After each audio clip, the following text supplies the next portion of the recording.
Mi vida en Buenos Aires siempre ha sido una sinfonía de contradicciones.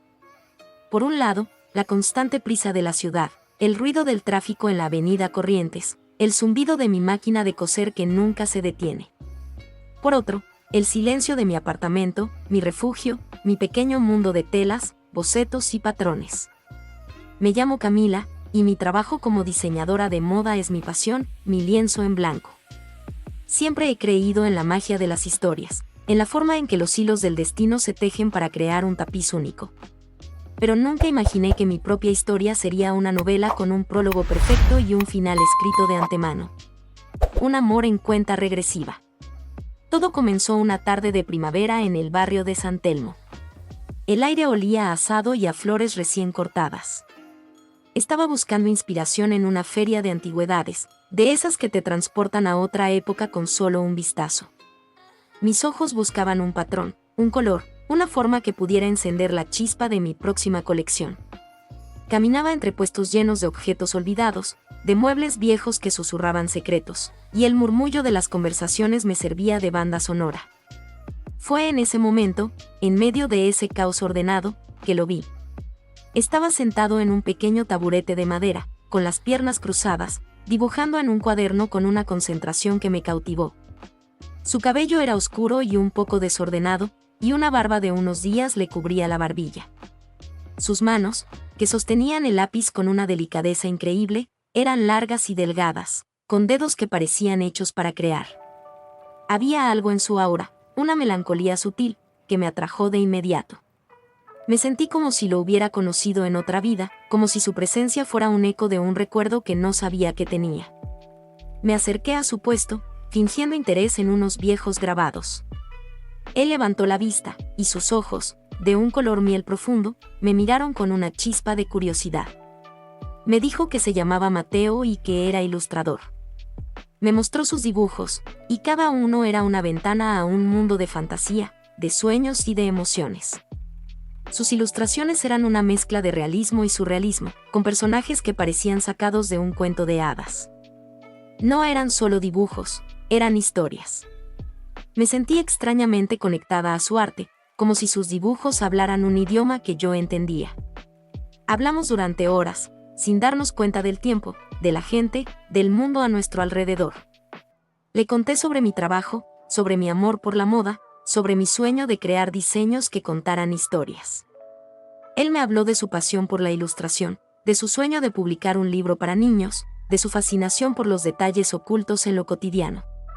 Descubrimos que teníamos mucho en común, el amor por el arte, la pasión por la creación, el deseo de dejar una huella en el mundo. El sol de la tarde se convirtió en la luz de la luna, y el bullicio de la feria se transformó en un suave murmullo. Cuando la feria cerró, nos dimos cuenta de que habíamos pasado toda la tarde juntos. Me dijo que nunca había conocido a nadie que entendiera su arte como yo. Le dije que nunca había conocido a nadie que me hiciera sentir tan inspirada. Nos dimos nuestros números de teléfono, con la promesa de volver a vernos. Sentí una emoción que no había sentido en mucho tiempo, una mezcla de alegría y de anticipación. Era como si el destino me hubiera regalado un nuevo capítulo en mi vida, un capítulo que yo, con mi máquina de coser y mis telas, no podía esperar para escribir. Los días siguientes fueron un torbellino de mensajes y llamadas. Hablamos durante horas, compartiendo nuestros sueños, nuestros miedos, nuestras esperanzas. Nos vimos de nuevo, una y otra vez. Fuimos a tomar un café en un rincón tranquilo de Palermo. Fuimos a caminar por la reserva ecológica, hablando del futuro que nos esperaba, de los proyectos que queríamos hacer. Mateo, con su sensibilidad de artista, veía el mundo de una manera que me hacía sentir viva. Me sentí completamente enamorada de él, de su mente, de su alma, de su forma de ver el mundo. Era un amor que se sentía tan real, tan puro, tan intenso, que me asustaba. Una tarde, me invitó a su estudio. Era un lugar pequeño pero acogedor, lleno de bocetos, pinturas y el aroma a tinta y a papel. Me mostró sus últimos trabajos, y cada uno era una obra maestra. Se sentó a mi lado en un pequeño taburete, y sus ojos, que normalmente brillaban con una chispa de curiosidad, estaban llenos de una tristeza que me partió el alma. Me dijo que había algo importante que quería decirme. Mi corazón latió con fuerza. Pensé que me iba a confesar su amor, que me iba a pedir que fuera su novia. Pero lo que me dijo me dejó helada. Me dijo que había algo que yo tenía que saber, algo que él había estado guardando en secreto. Me dijo que no era de Buenos Aires, que había venido de un pequeño pueblo en la Patagonia, un pueblo remoto y aislado. Me dijo que había venido a la ciudad para buscar una oportunidad, para perseguir su sueño de ser ilustrador, pero que su padre estaba enfermo. Su voz se quebró al decir que su padre lo necesitaba, que la granja de su familia, su hogar, su vida, lo esperaban en la Patagonia. Y me dijo que tenía que regresar en una semana. Mi mente se paralizó. Una semana. 7 días. El amor que había florecido tan rápido, tan intensamente, ahora tenía una fecha de caducidad. Me dijo que lo sentía, que no quería irse, pero que no tenía otra opción. Su destino estaba en la Patagonia, con su familia, con su tierra. Me miró con sus ojos miel, llenos de una tristeza que me partió el alma. Me dijo que lo sentía, que no quería irse, pero que no tenía otra opción. El silencio se hizo en el estudio. El aroma a tinta y a papel se mezcló con el sabor amargo de la desesperación. Me sentí como si el destino me hubiera jugado una cruel broma. Había encontrado el amor de mi vida, solo para perderlo en una semana. No sabía qué hacer. No sabía cómo reaccionar. Solo sabía que mi corazón estaba roto. Después de un largo silencio, decidimos no desperdiciar el tiempo que nos quedaba. No íbamos a dejar que la tristeza nos consumiera. Decidimos vivir nuestra historia de amor al máximo, a pesar de que el final ya estaba escrito. Decidimos que cada día sería una obra maestra, una obra de arte hecha de momentos, de risas y de lágrimas. Decidimos que íbamos a crear recuerdos tan intensos que durarían toda una vida. El reloj se había convertido en un enemigo silencioso. Cada tic-tac era un recordatorio de lo poco que nos quedaba. Pero decidimos no escuchar su voz. Decidimos, en cambio, vivir un mes en una semana, un año en un día, una vida en cada hora que pasábamos juntos. El dolor de la despedida inminente se convirtió en la gasolina que alimentaba nuestra pasión. No había tiempo para la tristeza, solo para el amor, para la risa, para los recuerdos que estábamos construyendo. Nuestro lienzo era Buenos Aires. Le mostré mis lugares secretos, los rincones que me inspiraban, los cafés con libros viejos donde solía perderme, los talleres de artesanos donde los sueños se convertían en realidad. Le hablé de mi trabajo, de mi amor por la moda, de mi sueño de crear diseños que contaran historias.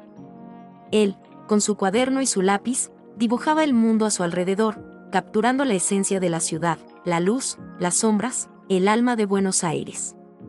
Sus manos se movían con una gracia increíble, sus dedos trazando líneas que se convertían en edificios, en personas, en emociones.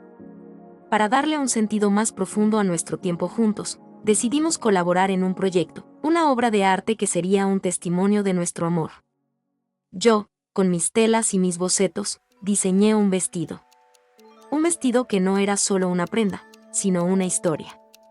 Un vestido lleno de colores, de formas, de sueños, un vestido que parecía sacado de su mundo de fantasía. Él, con sus lápices y sus tintas, creó una serie de ilustraciones inspiradas en mis diseños. Dibujos de mujeres etéreas, con vestidos que se movían con el viento, con telas que parecían fluir como el agua, con vestidos que, de alguna manera, contaban nuestra historia. Un día, mientras estábamos en su estudio, buscando inspiración, Matías me mostró un viejo álbum de fotos de su familia. Las fotos eran en blanco y negro, con los bordes gastados, y contaban la historia de una familia que había vivido en la Patagonia por generaciones. Me senté a su lado, con el corazón latiendo con fuerza, y me sumergí en ese mundo de recuerdos olvidados. Encontré una foto de su bisabuela. Era una mujer de rostro severo, pero en sus ojos había una chispa de vida que me recordaba a Matías. Llevaba una manta tejida con un diseño peculiar, un patrón de círculos y líneas que se entrelazaban en un baile hipnótico. Me quedé sin aliento. Era el mismo patrón que yo conocía. ¿De dónde es este patrón?, le pregunté, mi voz temblaba. Matías me miró con una expresión de curiosidad. Me dijo que era un diseño que su bisabuela había tejido, un diseño que había pasado de generación en su familia. Y yo le dije que mi abuela, una mujer que había vivido en un pueblo remoto en la Patagonia, un pueblo que ella había dejado de niña, había usado ese mismo patrón para tejer sus mantas. El mundo se detuvo. Mi abuela, una mujer de 80 y tantos años, me había contado historias de su pueblo, de su gente, de su vida en la Patagonia. Pero nunca me había contado sobre este patrón, este diseño que ahora me unía a Matías de una manera que no podía explicar. La coincidencia me dejó sin palabras. ¿Cómo era posible? Dos personas, de dos familias diferentes, de dos épocas diferentes, de dos mundos diferentes, estaban conectadas por un patrón de una manta. El amor que habíamos descubierto en Buenos Aires no era una coincidencia, sino un eco del pasado, una historia que había estado esperando a ser contada. El reloj que marcaba nuestra cuenta regresiva, se detuvo por un instante. La tristeza de la inminente separación se mezcló con una nueva esperanza, una esperanza de que nuestro amor no era una casualidad, sino un destino. El amor que sentía por Mateo se hizo más profundo, más intenso, más real. No era solo un amor de dos personas, sino un amor de dos historias, de dos familias, de dos mundos que se habían unido en el lugar menos esperado. Decidimos que teníamos que saber más. Teníamos que desenterrar la verdad. Mi abuela, con su memoria ya frágil, era la única que podía ayudarnos. Teníamos que llamarla. Teníamos que preguntarle sobre el patrón, sobre el pueblo, sobre la familia de Mateo. La cuenta regresiva seguía, pero ahora teníamos un nuevo propósito, una nueva razón para creer que nuestro amor no era una simple coincidencia, sino un destino que nos esperaba. El teléfono sonó con un sonido que me pareció ensordecedor. Era una llamada a mi abuela, una mujer de 80 y tantos años que vivía en un apartamento lleno de recuerdos y del aroma a café recién hecho. Mi abuela, con su memoria ya frágil, era la única que podía ayudarnos a desenterrar la verdad. El corazón me latía con fuerza. Matías se sentó a mi lado, con una expresión de ansiedad en su rostro. Los últimos días de nuestra semana se sentían como si el reloj se hubiera acelerado, como si cada minuto fuera un segundo, como si la vida estuviera a punto de desvanecerse. Mi abuela contestó el teléfono con su voz suave y dulce. Le conté sobre Matías, sobre la manta, sobre el pueblo. Le hablé del patrón, de los círculos y las líneas que se entrelazaban en un baile hipnótico. El silencio del otro lado de la línea fue largo, interminable. Luego, su voz se rompió. El patrón, me dijo, el patrón de la manta era el símbolo de nuestra familia. El patrón de la familia de tu abuelo. Mi abuelo, un hombre del que yo sabía muy poco, un hombre que había muerto antes de que yo naciera. Mi abuela, con una voz que se quebraba, me contó una historia que nunca había compartido. Una historia de un pueblo remoto en la Patagonia, de dos familias que eran vecinas, pero también rivales. Mi familia, la de los tejedores, y la familia de Mateo, la de los ganaderos. La historia de un conflicto por la tierra, por el agua, por los recursos. Un conflicto que se había convertido en una guerra silenciosa, una guerra que había durado generaciones. El patrón de la manta no era solo un diseño. Era un símbolo de mi familia, un símbolo de nuestra identidad. El mismo patrón que la bisabuela de Mateo había usado en su manta era un acto de desafío, un acto de rebelión. Era un grito silencioso que decía que las dos familias, a pesar de su rivalidad, estaban conectadas.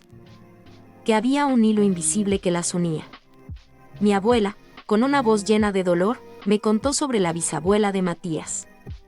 Me dijo que era una mujer de una belleza increíble, pero también de una valentía asombrosa.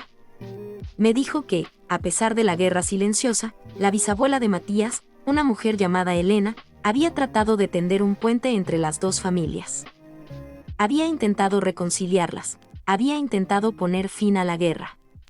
Pero había fallado. El odio era demasiado profundo, demasiado viejo. Mi abuela, con una voz que se quebraba, me contó el final de la historia. El final trágico.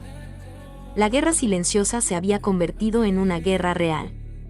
Mi abuelo, en un momento de furia, en un intento de proteger su tierra, había destruido el granero de la familia de Elena. Elena, al ver su granja en llamas, se había derrumbado. Mi abuela me dijo que la tragedia había sido tan grande que mi familia se vio obligada a huir del pueblo, a dejar atrás una vida de dolor y de vergüenza. Me dijo que Elena, la bisabuela de Matías, había muerto de pena, poco después de la tragedia. El silencio se hizo en el estudio. El aroma a tinta y a papel se mezcló con el sabor amargo de la desesperación.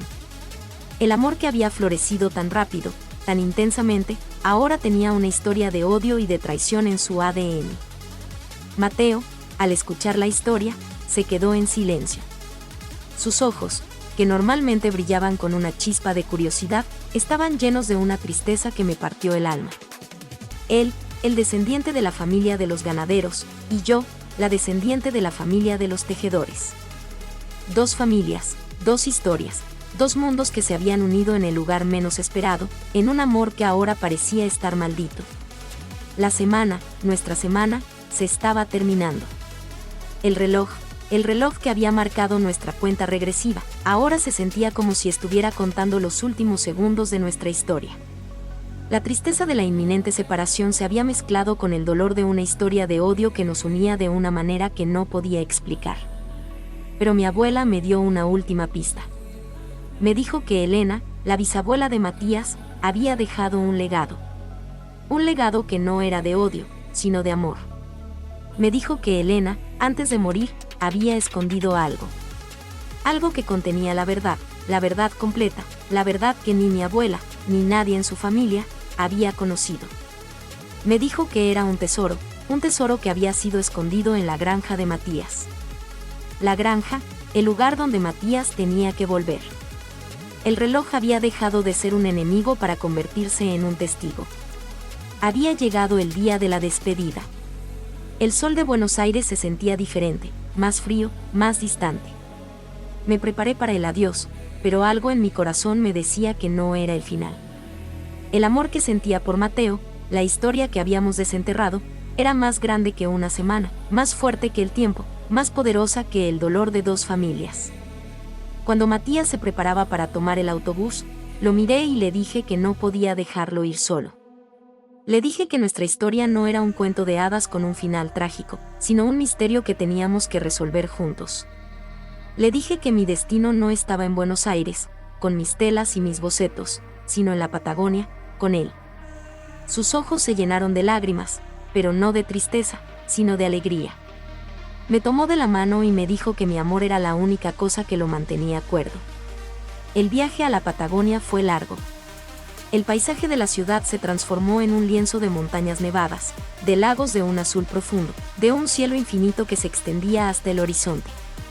Era un mundo diferente, un mundo de silencio y de belleza cruda, el mundo de Matías. Llegamos a su granja, un lugar remoto y tranquilo, con un aire de melancolía que me recordaba a la historia que habíamos descubierto. La granja, con sus viejos graneros de madera y sus campos de pasto, se sentía como un lugar de dolor y de promesas rotas. Buscamos el tesoro de Elena. El baúl, las cartas, la historia de mi abuela, todo apuntaba a la granja. Buscamos en el granero, en los rincones olvidados, en los sótanos polvorientos. No fue un tesoro de joyas lo que encontramos, sino algo mucho más valioso.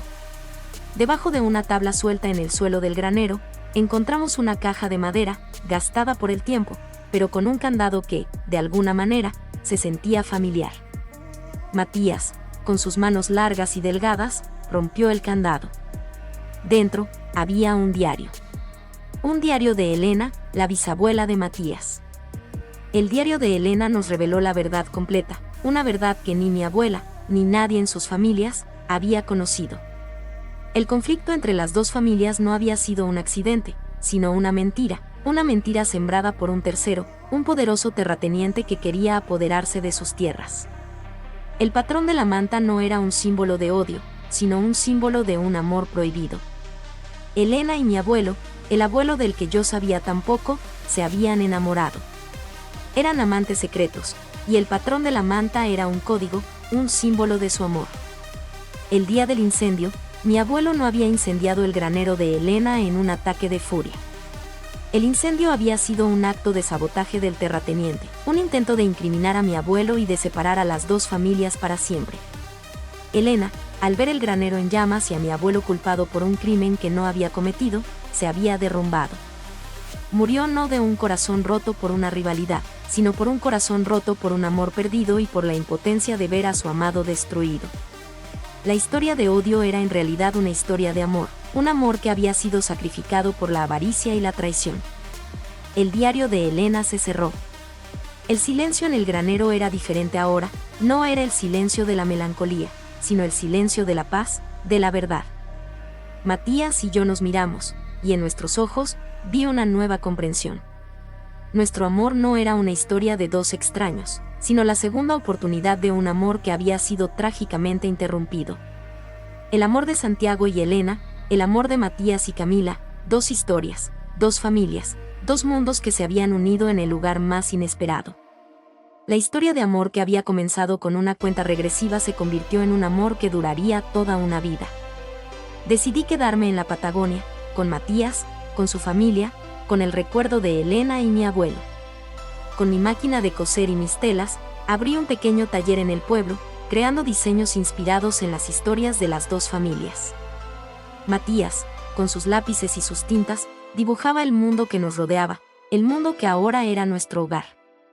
La historia del amor en cuenta regresiva se convirtió en una historia de amor que no tenía fin, una historia de amor que me enseñó que la verdadera belleza de la vida no está en la prisa, sino en el tiempo que se toma para amar.